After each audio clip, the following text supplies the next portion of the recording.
प्यारे बच्चों, आज हम गणित में चिन्ह कैसे लगाएं। हमें पूरा विश्वास है कि यदि आप पूरा वीडियो देख लेंगे तो निश्चित ही चिन्हों का आपको पूरा ज्ञान हो जाएगा और आप कभी चिन्ह लगाने में गलती नहीं करेंगे।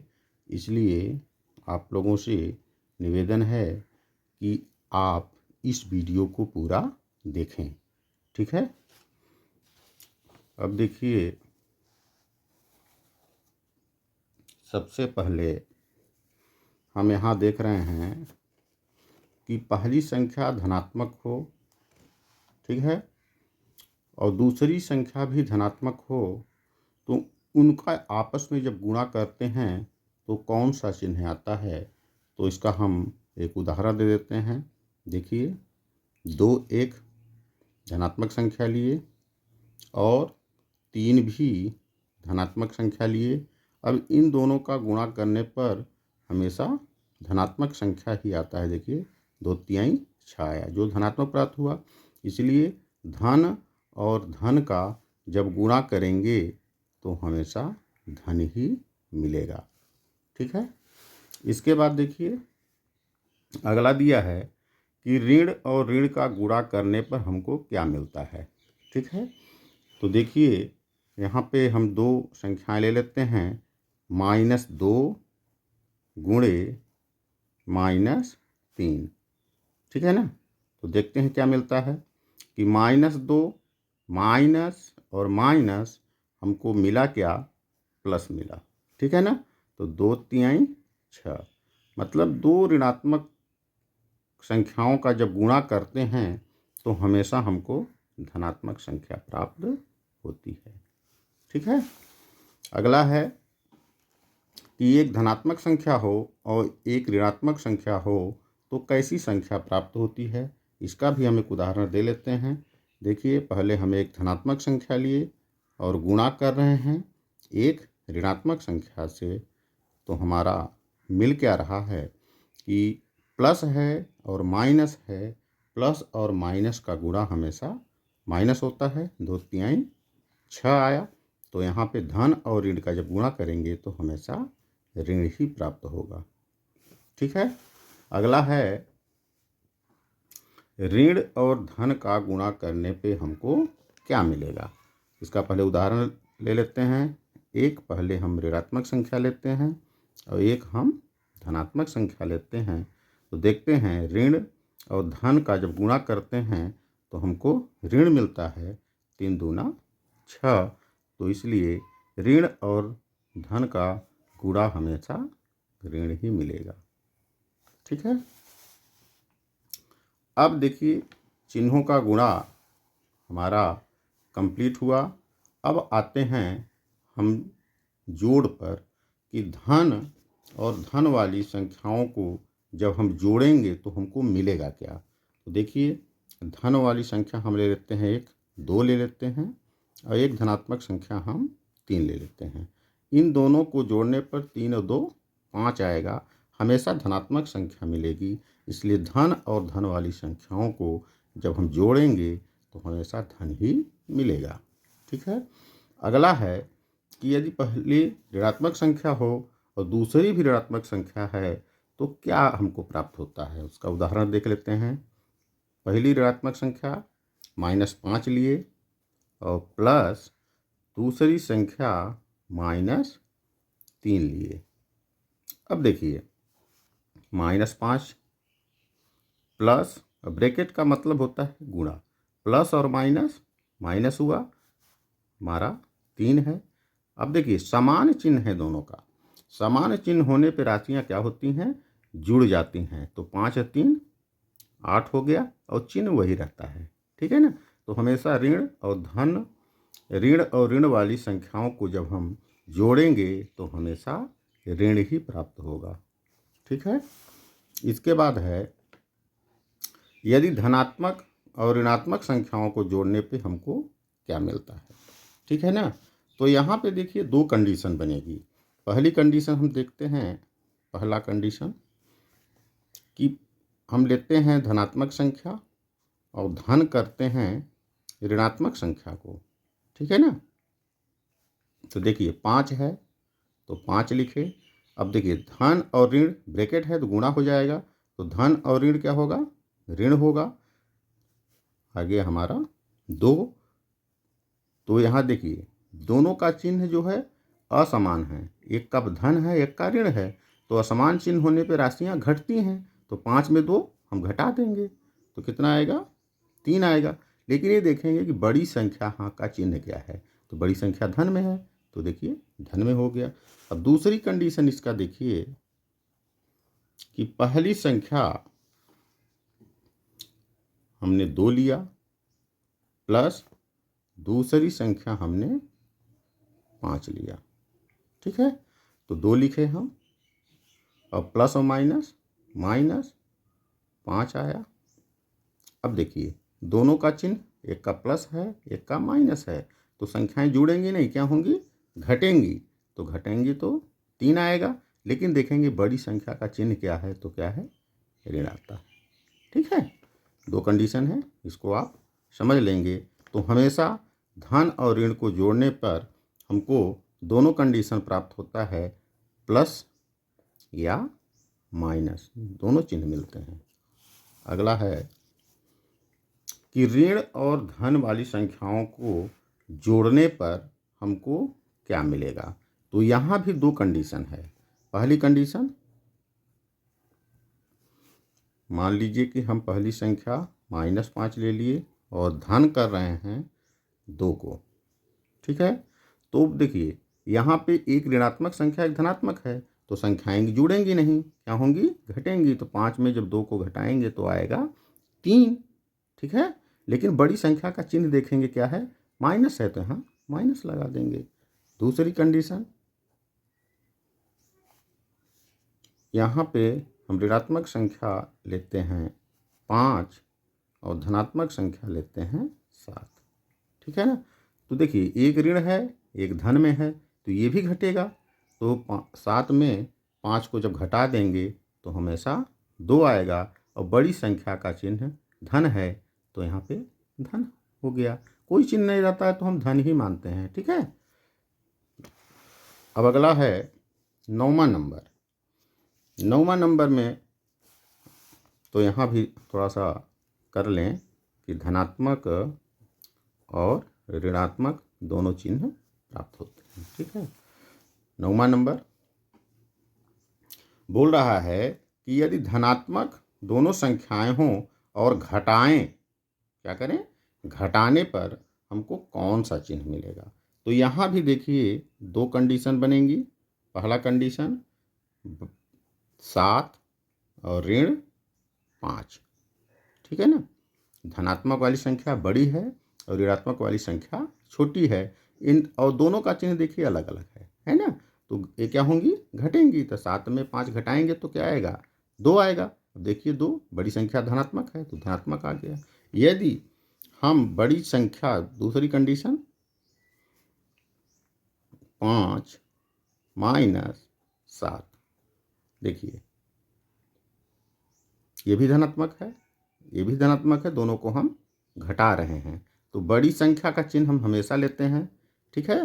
तो एक ऋणात्मक है एक धनात्मक है, तो ये भी घटेगा, तो हमने घटा दिया, 2 आया। लेकिन बड़ी संख्या का चिन्ह हम लिखेंगे तो हम -2 आ जाए, ठीक है ना। तो इसमें क्या भी होगा कि प्लस चिन्ह भी आएगा और माइनस चिन्ह भी प्राप्त होगा, ठीक है। अगला है कि ऋणात्मक और ऋणात्मक दोनों संख्याओं को घटाने पर हमको कौन सा चिन्ह प्राप्त होगा। तो इसका भी 2 कंडीशन है। पहला कंडीशन समझ लेते हैं। पहला कंडीशन है कि पहली हम ऋणात्मक संख्या -5 लिए और माइनस कर रहे हैं -2 को, ठीक है। तो -5 हमने लिखा।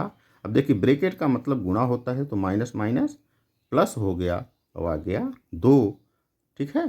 तो अब देखेंगे कि एक ऋणात्मक संख्या एक धनात्मक संख्या है, तो जुड़ेंगी नहीं, क्या होंगी, घटेंगी। तो 5 में जब 2 घटाएंगे तो हमारा 3 आएगा। बड़ी संख्या हमारी माइनस में है तो यहाँ माइनस लग जाएगा, ठीक है। दूसरी कंडीशन इसकी, यदि हम -2 ले लें, ठीक है ना, और माइनस कर दें -5 को। ठीक है ना, ठीक है, दोनों ऋणात्मक संख्या है और माइनस कर रहे हैं।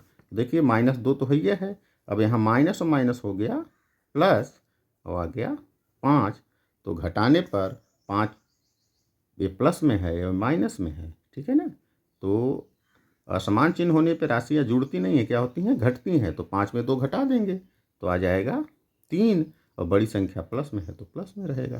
ठीक है, अगला है कि एक धनात्मक संख्या हो और दूसरी ऋणात्मक संख्या हो, उनको आपस में यदि हम घटाएं तो कौन से चिन्ह मिलेंगे। तो यहाँ भी हम कर लेते हैं कि धनात्मक चिन्ह भी मिलेगा और ऋणात्मक चिन्ह भी मिलेगा। ठीक है, अब 11वां नंबर, एक पहली धनात्मक संख्या हो दूसरी ऋणात्मक संख्या हो तो घटाने पे कौन सा चिन्ह प्राप्त होगा। यहाँ भी 2 कंडीशन हैं, उनको समझ लेंगे। पहली संख्या हम धनात्मक लिखे और ऋण माइनस कर रहे हैं ऋणात्मक संख्या को। ठीक है, तो 5 को हम लिख लेंगे। ठीक है ना, माइनस माइनस प्लस हुआ, 2 आया, तो 5 और 2 देखिए क्या आ रहा है, 8 आ रहा है। ठीक है, दूसरा कंडीशन, हमने 2 लिखा और माइनस किया -5 को। ठीक है ना, तो 2 और माइनस माइनस प्लस 5 और 5 2 7, यहाँ भी 7 ही होगा। ठीक है, अब देखिए कि चाहे पहली संख्या बड़ी लें दूसरी संख्या छोटी लें, चाहे पहली संख्या छोटी लें दूसरी संख्या बड़ी लें, हमेशा दोनों का चिन्ह हमको प्लस ही मिल रहा है। इसलिए यदि पहली संख्या धनात्मक है और दूसरी संख्या ऋणात्मक है, उन दोनों को आपस में घटाने पे हमेशा हमको प्लस चिन्ह ही मिलता है। इसको ध्यान में रखेंगे आप लोग। ठीक है, अब चलते हैं 12 नंबर पे। यदि पहली संख्या ऋणात्मक हो और दूसरी संख्या धनात्मक हो, उनको आपस में घटाने पे कौन सा चिन्ह हमको मिलेगा। इसका भी 2 कंडीशन है। पहला कंडीशन -5 और माइनस कर रहे हैं धनात्मक संख्या 2 को। ठीक है ना, तो देखिए समान चिन्ह है दोनों का, और समान चिन्ह होने पे राशियां क्या होती हैं, जुड़ जाती हैं। 5 और 2 7, जुड़ तो गई लेकिन चिन्ह वही रहेगा, चिन्ह माइनस ही रहेगा। ठीक है, इसी तरह दूसरा उदाहरण -2 लिए और -5 लिए। देखिए दोनों का चिन्ह समान है, समान होने पे राशियां क्या होंगी, जुड़ जाएंगी और चिन्ह वही रहेगा। मतलब कि यदि पहली संख्या ऋणात्मक हो और दूसरी संख्या धनात्मक हो और उन दोनों को आपस में यदि हम घटाएं तो हमेशा हमको ऋण चिन्ह ही प्राप्त होता है। ठीक है, अगला 13 नंबर, यदि पहली संख्या धनात्मक हो और दूसरी संख्या भी धनात्मक हो और उनका आपस में यदि हम भाग करें, क्या करें, भाग का चिन्ह है, भाग करें तो कौन सा चिन्ह मिलेगा। ठीक है ना, तो यहाँ पे उदाहरण हम देख लेते हैं। मान लीजिए कि पहली संख्या हमारी 4 है और दूसरी संख्या भी 4 है, दोनों धनात्मक हैं, और इनका हम जब हम भाग करेंगे तो हमेशा 1 आएगा। क्या आएगा, 1 आएगा। अब 1 देखिए धनात्मक है, इसलिए धनात्मक और धनात्मक वाली संख्याओं का भाग देने पर हमेशा धन ही प्राप्त होता है। ठीक है, अगला है 14 नंबर, कि ऋणात्मक और ऋणात्मक दोनों संख्याओं का यदि हम भाग दें तो कौन सी संख्या हमको प्राप्त होती है। ठीक है, तो देखिए यहाँ पे हम लिख रहे हैं -3 और -3, दोनों ऋणात्मक संख्या, दोनों का भाग दे तो ऋण से ऋण कट जाएगा और 3 एक कम 3, तो भाग देने पे हमको कौन सी संख्या मिल रही है, धनात्मक संख्या मिल रही है। तो हमेशा यहाँ हमको क्या मिलेगा, धन प्राप्त होगा। ठीक है, दोनों ऋणात्मक संख्याओं का यदि हम भाग देंगे तो हमेशा धन ही प्राप्त होगा। ठीक है, अगला नंबर है कि यदि पहली संख्या धनात्मक हो, ठीक है, पहली संख्या क्या हो, धनात्मक हो, पहली संख्या धनात्मक हो और दूसरी संख्या ऋणात्मक हो, उन दोनों का यदि आपस में हम भाग करें तो कौन सा चिन्ह प्राप्त होगा। तो देखिए, पहली संख्या हम ले लिए 4 और दूसरी संख्या हम ले लिए -2। इसका जब भाग करेंगे तो 2 दूना 4 और माइनस चिन्ह तो बचा है, तो -2 आ रहा है। मतलब पहली धनात्मक संख्या और दूसरी ऋणात्मक संख्या का जब हम भाग करते हैं तो हमेशा ऋण चिन्ह ही प्राप्त होता है। ठीक है। इसी तरह 16 नंबर है कि पहली ऋणात्मक संख्या हो दूसरी धनात्मक संख्या हो, उनका आपस में भाग देने पे कौन सा चिन्ह हमको मिलेगा। तो पहली ऋणात्मक संख्या हम ले लिए क्या, -8, कुछ भी ले सकते हैं आप। और दो धनात्मक संख्या हम ले लिए 4। देखिए 4 दूना 8, तो ये मिला हमको -2।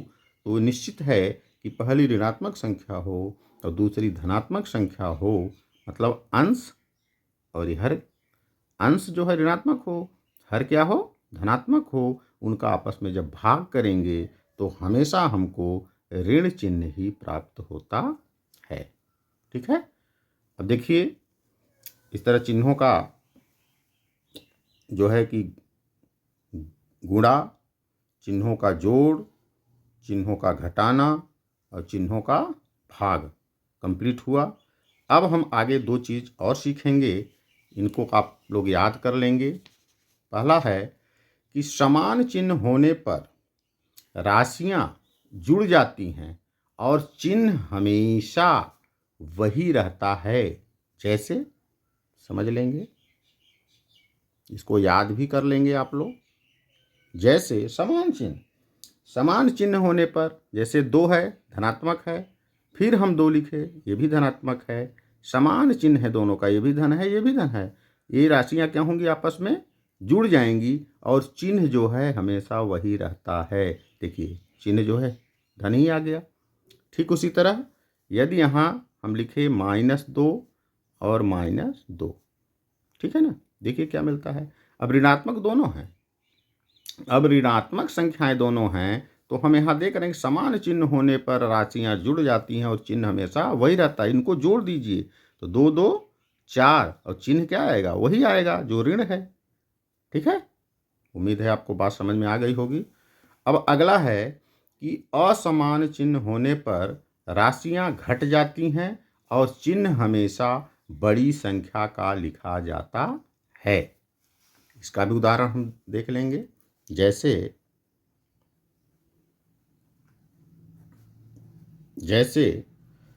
हम यहाँ लिखे -5 और +3, ठीक है ना। अब देखिए असमान चिन्ह है, दोनों का चिन्ह समान नहीं है, एक का ऋण है और एक का धन है। तो निश्चित है हम असमान चिन्ह होने पे राशियां क्या होंगी, घट जाएंगी। तो 5 में 3 हम क्या करेंगे, घटा देंगे, तो आएगा कितना, 2।